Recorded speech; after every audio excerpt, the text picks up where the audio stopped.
Today's the 27th of June, Yes. 2016, and this is Rod Slater here speaking to my former colleague and still dear friend, Pat, about her years at Watson's and before and after as well. So you were head of RE here, you taught at Watson's from 1973 to 2002. That's right. Yeah, Yes, those years. And you were a well-known, well-respected and much-loved colleague and teacher, remembered by generations of pupils very, very fondly. So Pat, here we are, in 2016. A lot of water has passed under the bridge since then, since your early days here. But tell us a little bit, first of all, about your childhood, where you were born, where you went to school. Yes.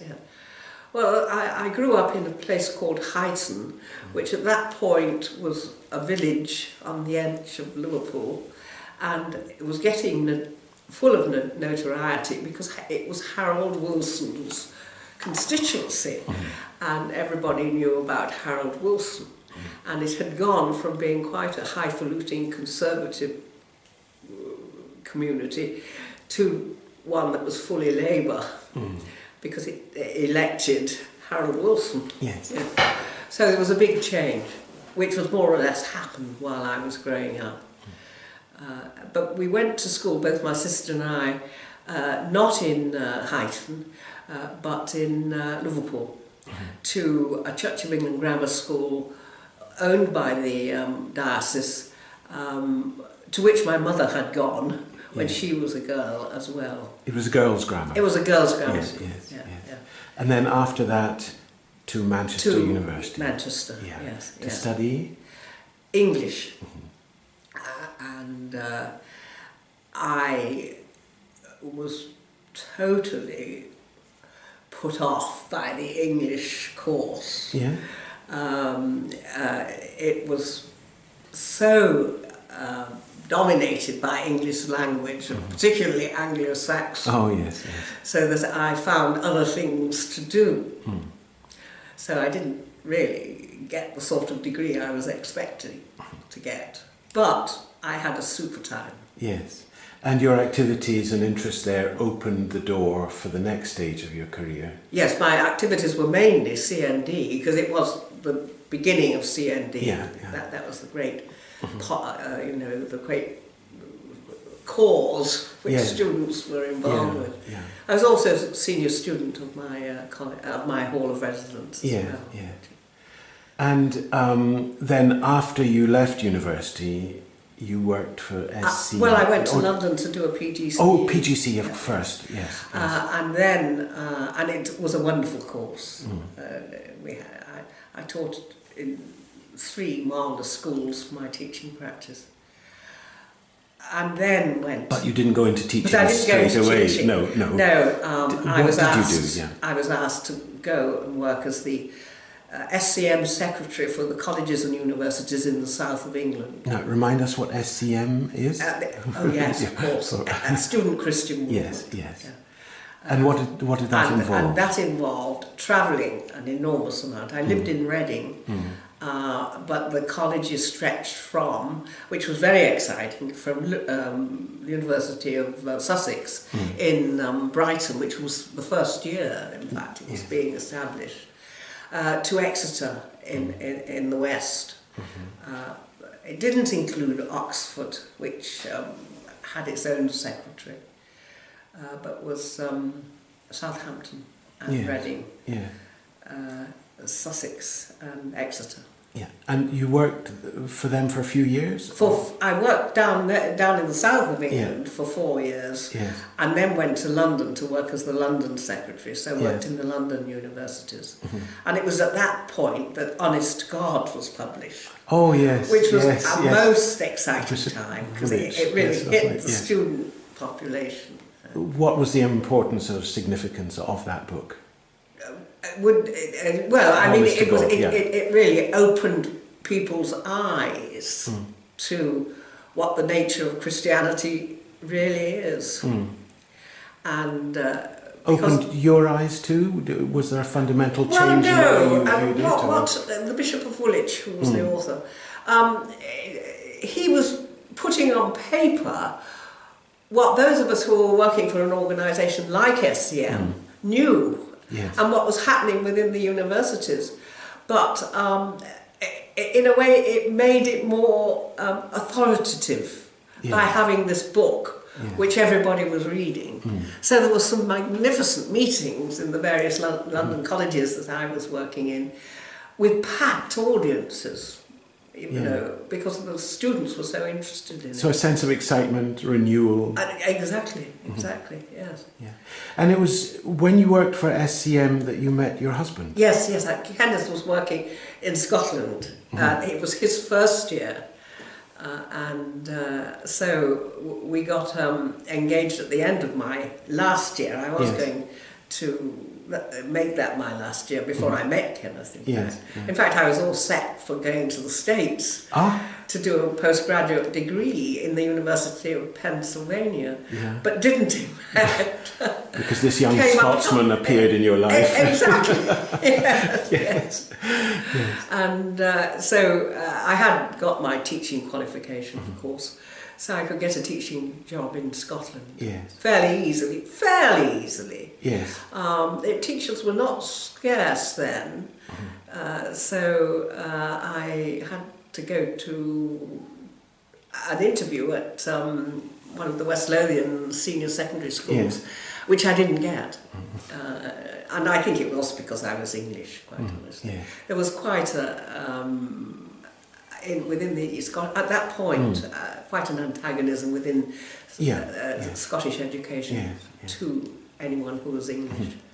But luckily that set you on a path it that did. led you to Watson's. You see, the thing was, I don't think I would ever have embarked on in the independent sector, because politically I was not, even though I was educated independently, it wasn't my wavelength, but you couldn't get a job in the state sector, and so I did work in Ainsley Park. I got as soon as I came up here, I got a temporary job in Ainsley Park, which was wonderful.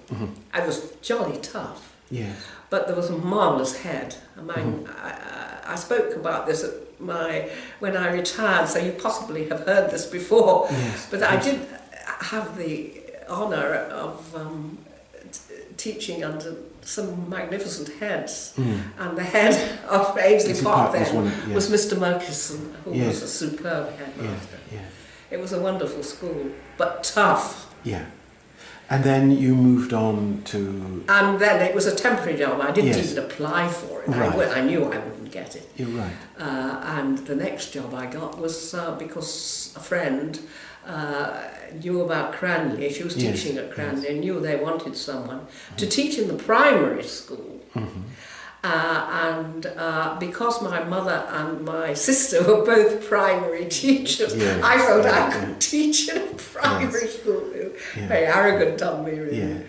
And so I had 8 years teaching mainly still in the primary school at Cranley, but I then went on to do A-level English, A-level English for them as well.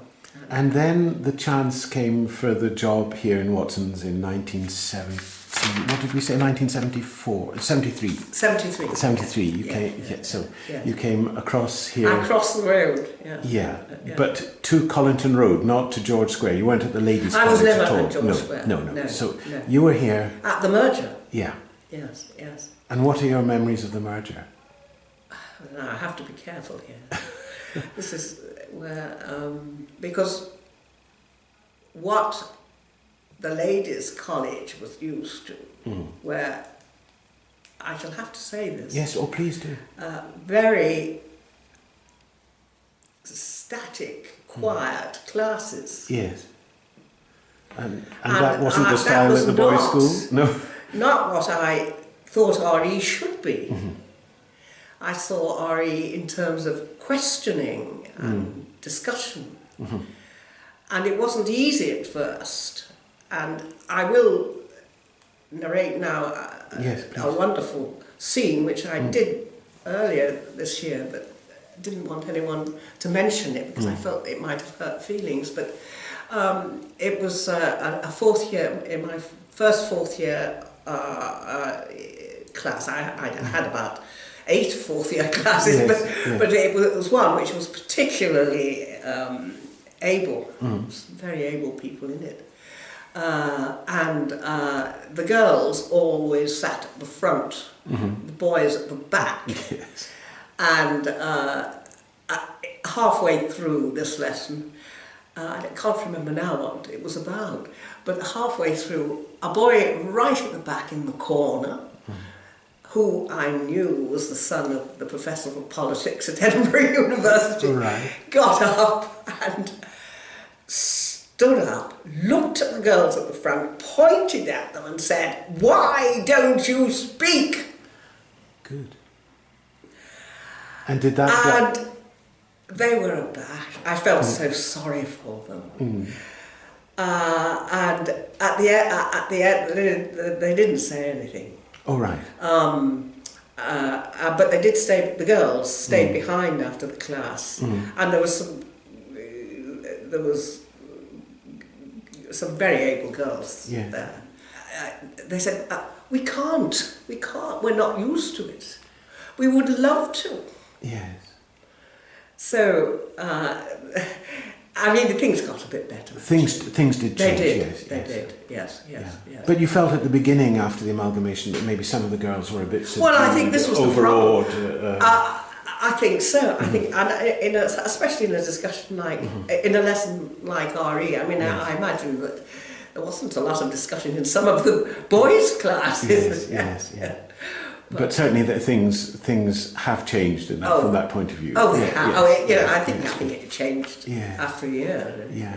So when, in your early days of teaching here, RE was part of the curriculum, as it still is. Yes. But it wasn't a specific dedicated exam subject. No. It was an extra, and not taken desperately seriously, really. No, you felt... Because it was with the others. It was known as RAGS, if you remember. Yeah, of course, yes. RE, art, what was G? Games? Was Games, it? yes. And S. Or was it something in sport? Yeah, but yes, rags anyway. Rags, but, yes. And the very name word, rags. Yeah, exactly. Yes, when I came and I saw the word rags, it was like the raggedy endy bits that no one wanted. Yes.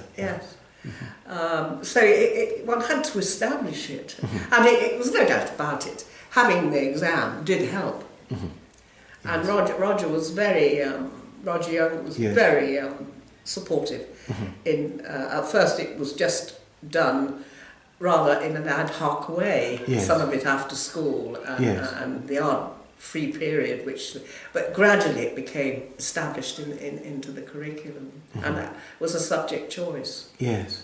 And you were involved with the SQA, with the exam board, as it used to be, the Scottish right from the very board. beginning I became involved with it. Yes, so you developed the examination, and indeed your role for it in advanced higher? And I became the principal examiner for the advanced higher, and the first exam, we established it. And it's really gone from strength to strength.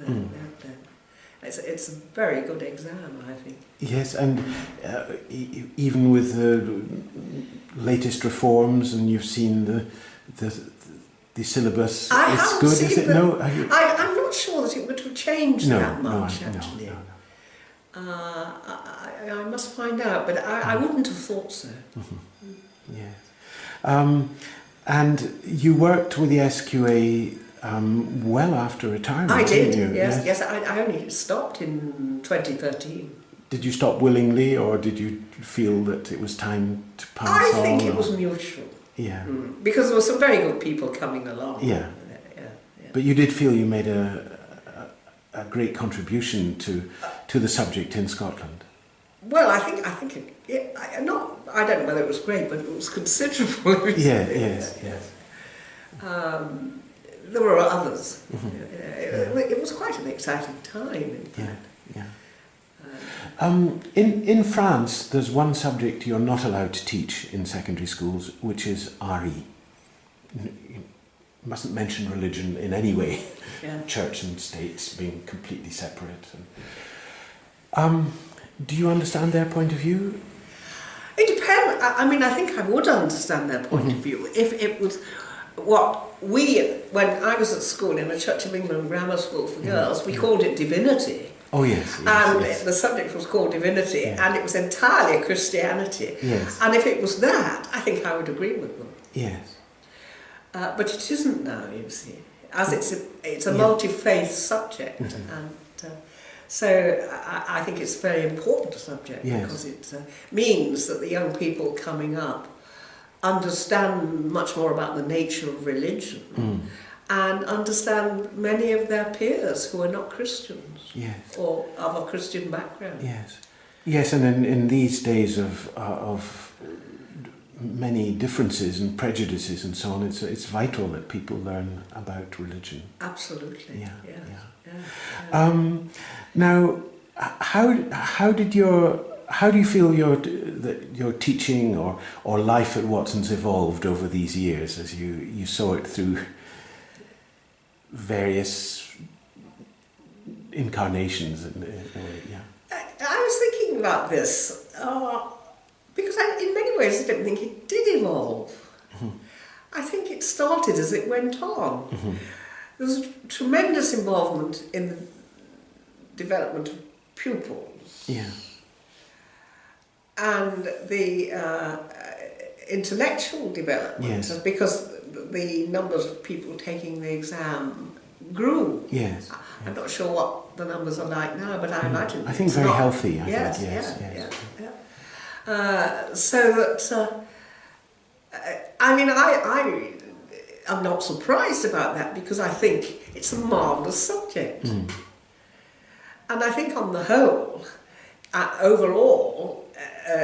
In Scotland, the whole of Scotland, both state and independent sectors, the teachers who teach it are very good. Yeah. They fit what the subject is. Yeah, you'd have come across a lot of colleagues I from know a lot of schools, them. and you're impressed by I what am. you see. Yes. LinkedIn, I suppose, related to the whole business of RE as it was what we call at Watson's the tutorial groups, the TGs. Yes. Nothing to do with tutors, personal tutors that we had, but can you explain a little bit what these TGs were? Well, I think this was why I was employed, really. Yeah. Because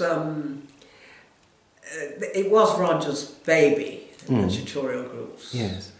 And he, I don't know, I mean, they were established before I came, but I don't know how difficult it was for him to introduce into the curriculum, the sixth form curriculum, 4 extra periods which were not curriculum. Yes. And yes, so there were 4 periods out of the 7-day cycle. Yes, 4 out of the 7-day cycle, of course. Taught by two teachers. Yes, who worked together. Yes, we had to work together. Yes. And we followed a course. Yeah. And of course I was, I think, employed as well as part of the writing of this course. Yes.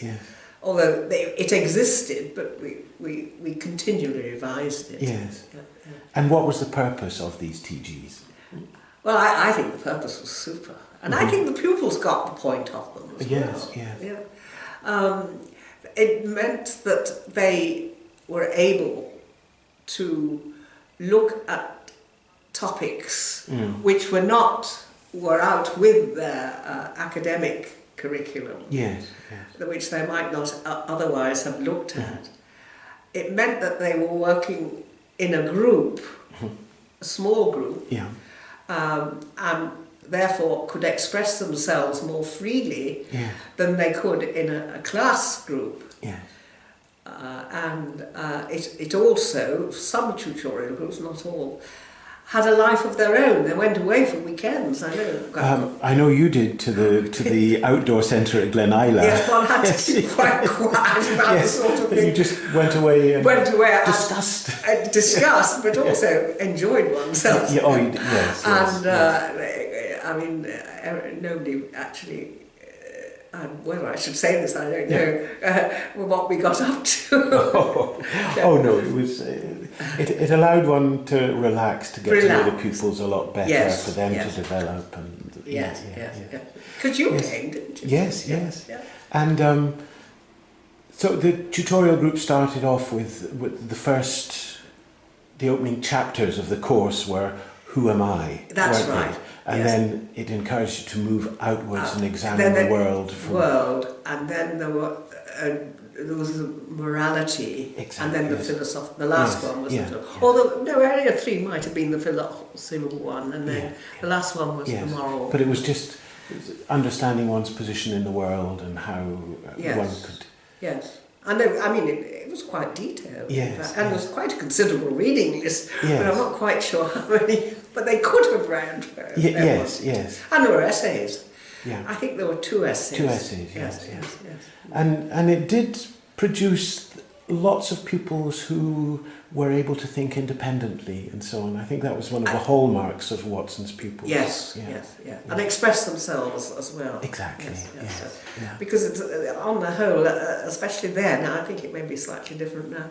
I think secondary education wasn't so conversationally, discussion, because it was the teacher teaching to an examination syllabus. Yes. You've worked with many notable colleagues. Oh, I did. Who are some of the ones that stand out? Well, of course, most of all is J.G. Yeah, J.G. Scott, Graham Scott. Oh, yes. Tell me. It was amazing because I knew nothing about him, you see, when I came. Yes. And I didn't have an interview, so he didn't have a chance to interview me. I just arrived, but I can still remember the first time we met. It was about this time of year. In fact, the term before I started, and we met in the entrance hall, and we just sat down, and I realised that he was completely the sort of colleague I would love to work with. And I think he possibly felt the same, actually. What were his qualities? Why was he so good? In what way? Well, I think above anything was his intellect. Yes, absolutely. Absolutely. Yes, his rigour. A rigour. I mean, he was actually more rigorous than I was, because I tended sometimes to be a bit slapdash. Yeah. But he pulled me up, not consciously. No. No, but just by working example. with, by example. Yes. Yeah. And also a genuine love and interest in pupils. Yes. Who they were, and a tremendous motivation for the task in hand, which, I mean, I would have agreed with him, these tutorial groups were incredibly important. Yes. They had to be done well. Yes. And on the whole, it was possible to do them well, because I think most of our colleagues thought. I think we were lucky. Very. And people tended to volunteer for them, or were chosen because they showed interest. But we did have colleagues who thought they were a waste of time, I'm sure. Maybe, but they weren't involved. But they weren't involved. No, let's leave it like that. They were sorted out. So J.G. stands out as a colleague you had respected and admired. Yes. Of course, you worked with Roger Young. And Roger, of course. Yes. Because I knew him socially, really, as well. Yes. Although that didn't kick up. But Mary, I loved. Yes. So, smoking cigarettes together. Really? Oh, yes. No. Oh, my goodness. There were 3 of us, actually. There was Mary, me, and then Pat McBride, who was the SEM secretary. And I can still see her sitting in our drawing room, smoking that. Pat. This is something that's going to shock anyone who watches this interview. No, it's a long time ago. I'm only joking. I think it's lovely. Yeah. Yes, and Mary played... Roger, of course, played a key role in the school as it was then and as it continues to be. But Mary as well, wasn't she? Particularly with the wives. Yes, yeah. And she, well, it was her whole background really. She was just an incredibly caring person and noticed, when things weren't going well for people. Yes, yes. I have a feeling that Roger wasn't quite aware of all she did in that. I don't know. Yes. And you worked with Peter Marshall too. Yes, well, of course, I didn't have Peter at first. No, Peter, the young Peter. Yes. Oh, yes, but you first of all had... Norman Bowman. Yeah. Who actually, he was a very good, but totally different from me. I mean, he was the old school completely. But he was my head of department. Yes, and it's when he left that you became head of department. Yes, indeed. Yes. Yeah. And then along came this young whippersnapper, Peter Marshall. Yes.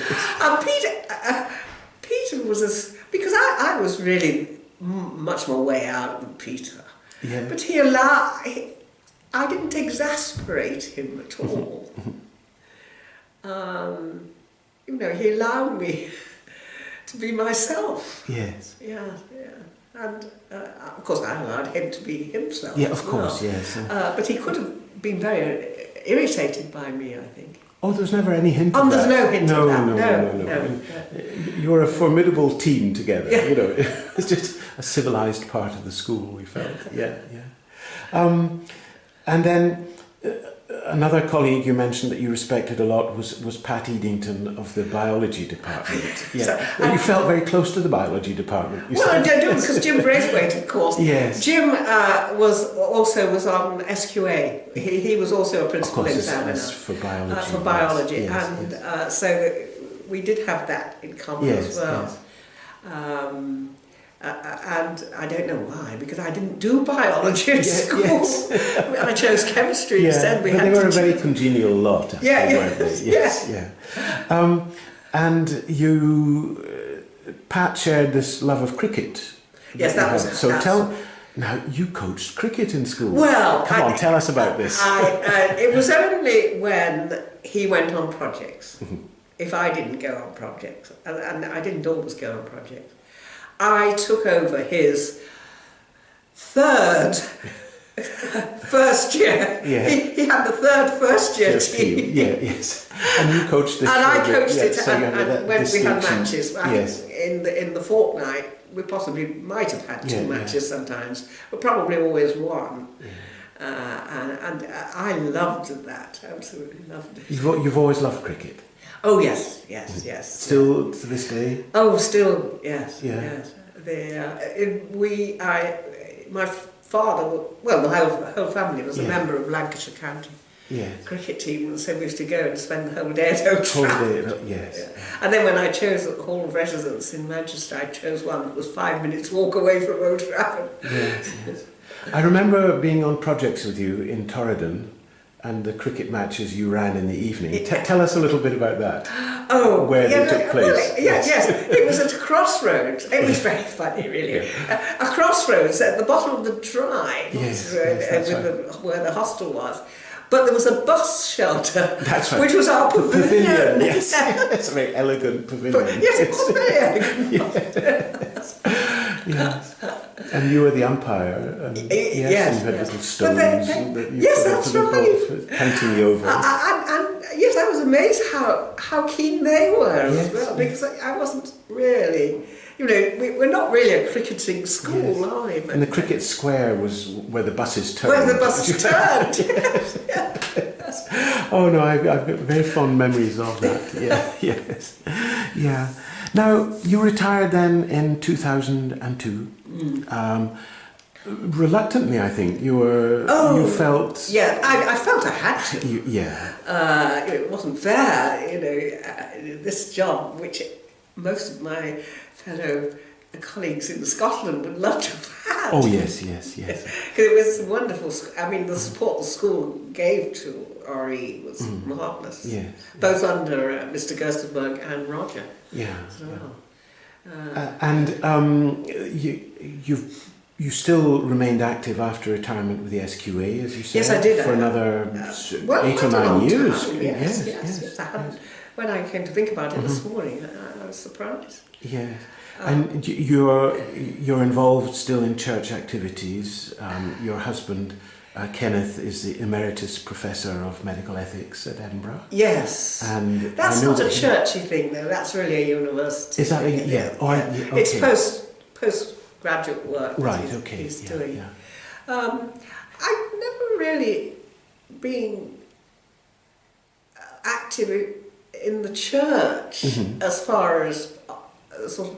I did have a Sunday school class for a time, but it wasn't for all that long, actually.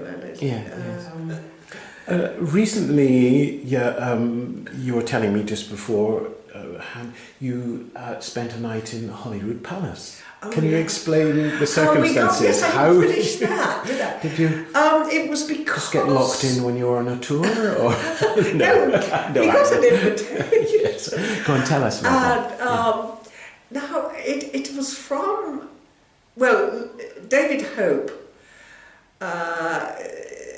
who was, he's a law lord, yes. and he didn't go to Watson's, but his one of his sons did, yes. William, and they live just around the corner from us in India Street. Yes. And David was this year the High Commissioner for the Church of Scotland's General Assembly. Yeah. And they always have a dinner. And I think because of Kenneth's connection with him, I think it must be, it's certainly not mine. We got an invitation to this dinner in Holyrood. Yes. Which was lovely. Yes. With the Queen present? No. But at least not in personally, but her presence was there. Yes. She's in control of what happens there. Yes, I found that because I found the fact that she knows everything that happens. Yes. And I felt that was really rather comforting because she's not going to wash her hands of Scotland, I don't think. No. This is very, having Holyrood is very important. You felt that, yes. And then the next day, more informally, you found yourself at breakfast next to the Archbishop of Canterbury. He offered to get me my bacon and egg. Oh, he did, yes. So not everyone can say that. No. Yes. Pass the salt, Archbishop. Yes. And how did you find him? Oh, I was very impressed. I was impressed with the way he handled that whole business of his father, but having, got to know him a bit better, I could quite see that he's just the right sort of person to be Archbishop of Canterbury, I think. You felt a very commanding, intelligent presence. But yes, and in fact, I mean, I'd been talking to him the evening before, before that breakfast, and the other side of him, on the other side at the table, was John Arms, who is the Bishop of Edinburgh. Yes. I was very impressed with this. He talked to John Arms, he didn't talk to me, and I think he had to talk to one of his bishops. Yes. And I felt that was very, very good. I didn't mind not talking to him. Personally, and as I had also talked to him the evening before. Of course, yeah. Now, looking back now with a little bit of distance, I know you come into school... Not very often, actually. Less often than before, but for some of the big state occasions you're here and so on. Yes. What advice would you give to a young teacher, a young RE teacher, or starting off their career now, for example? Oh, it's difficult, that one. I think in many ways you have to give the advice not when they start at school, but when they're doing their PGCE. Yes. That they have to get involved with a lot of extracurricular activity. Yes.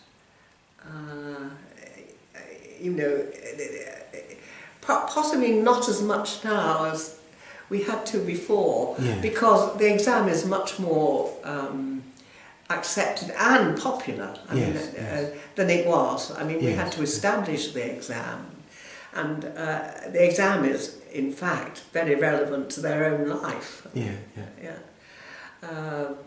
Which is why it's popular. I mean, it's not a theoretical divinity, which is what we did at school. Yes, you feel it's much more concerned with social issues, personal relationships. How would you sum up your years at Watson's when you look back? If someone says to you at a party, "Oh, you were a teacher, you were at Watson's, what was it like?" Oh, I would say. What would you say? Oh, I would say I do. Oh, it's a wonderful school. I think it is. I mean, I think from what I can gather, what it was like before Roger became head, I don't think it was a particularly outstanding school at all. But I think Roger did stamp his personality onto it. Yeah, he had a vision. He had a vision and an ability to drive that vision through, didn't he? Yes, indeed. Well, Pat, thank you very much for that. It's been wonderful to talk to you, a real privilege for me, and I wish you many more years of happy and fruitful retirement. Thank you. Thank you. Thank you.